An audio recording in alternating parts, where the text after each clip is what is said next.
अस्सलाम वालेकुम दोस्तों। आज हम वॉशिंग पाउडर की केमिस्ट्री में ज़रा गहराई में उतरेंगे और ये समझने की कोशिश करेंगे कि एक बेहतर और सस्ती प्रोडक्ट आखिर बनती कैसे है।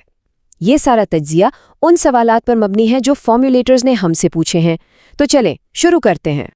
अच्छा, पहला सवाल ही बड़ा दिलचस्प है। क्या वॉशिंग पाउडर में नमक हो सकता है? जी हाँ, ये एक अहम जुज़ है और यही हमारे एक दोस्त का पहला सवाल भी है। तो सवाल ये है कि क्या वॉशिंग पाउडर में फिलर के तौर पर सोडियम सल्फेट की जगह आम नमक यानी सोडियम क्लोराइड इस्तेमाल किया जा सकता है? आइए ज़रा इसका जायज़ा लेते हैं। देखिए, सबसे पहले तो ये समझना ज़रूरी है कि ये फिलर होता क्या है। असल में सोडियम सल्फेट और सोडियम क्लोराइड दोनों ही फिलर के तौर पर इस्तेमाल होते हैं। इनका बुनियादी काम सिर्फ पाउडर का वजन या हजम बढ़ाना होता है। सफाई में इनका कोई खास किरदार नहीं होता। तो फिर ठीक है, इन दोनों केमिकल्स का एक दूसरे से मवाजना करके देखते हैं, ख़ास तौर पर उन खुसूसियात का जो एक फॉर्मुलेटर के लिए बहुत अहम होती हैं। यहाँ देखें तो एक दिलचस्प फर्क नजर आता है। सोडियम सल्फेट की बल्क डेंसिटी 1500 से 1600 ग्राम फी लीटर है, जबकि नमक की 1100 से 1200 है। सोडियम सल्फेट का फ्लो भी बेहतर है और सच पूछें तो देखने में भी ज़्यादा अच्छा लगता है।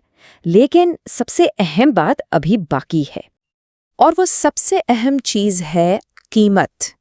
किसी भी मैन्युफैक्चरर के लिए असल फैसला तो इसी पर होता है। और यहाँ आकर तो सारी कहानी बदल जाती है। कीमत में फ़र्क देखें। आम नमक यानी सोडियम क्लोराइड तकरीबन 15 रुपये फी किलो मिल जाता है, लेकिन सोडियम सल्फेट वो है तकरीबन 65 रुपये फी किलो। मतलब सीधा सीधा 7 गुना ज़्यादा महंगा। ये बहुत ही बड़ा फ़र्क है। तो फिर फैसला बिल्कुल साफ है।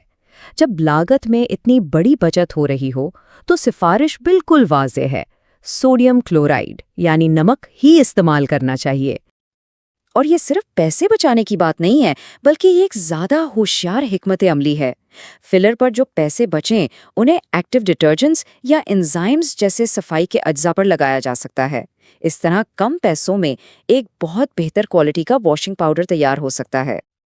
चलें, अब एक और आम मसले की तरफ आते हैं।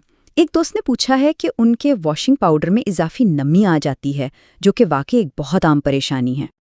उन्होंने लिखा है कि जब वो फॉर्मूले के मुताबिक वॉशिंग पाउडर बनाते हैं तो उनकी प्रोडक्ट गीली गीली सी रहती है।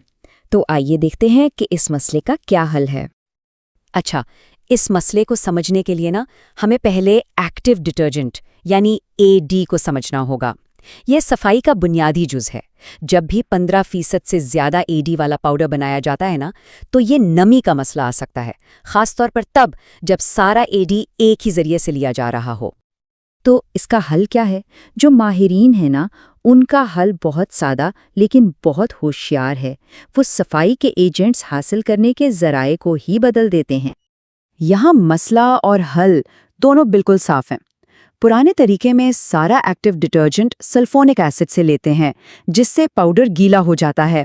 प्रोफेशनल हल ये है कि AD का कुछ हिस्सा सल्फोनिक एसिड से लें और बाकी हिस्सा बेस पाउडर से हासिल कर लें।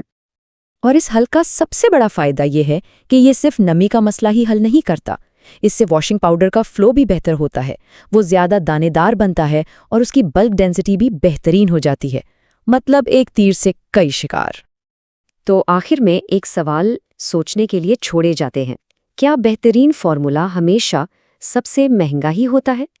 आज के तज्ज़िये से तो यही लगता है कि होशियार केमिस्ट्री और सही हिकमत अमली महंगे अज्जा से कहीं ज़्यादा अहमियत रखती है।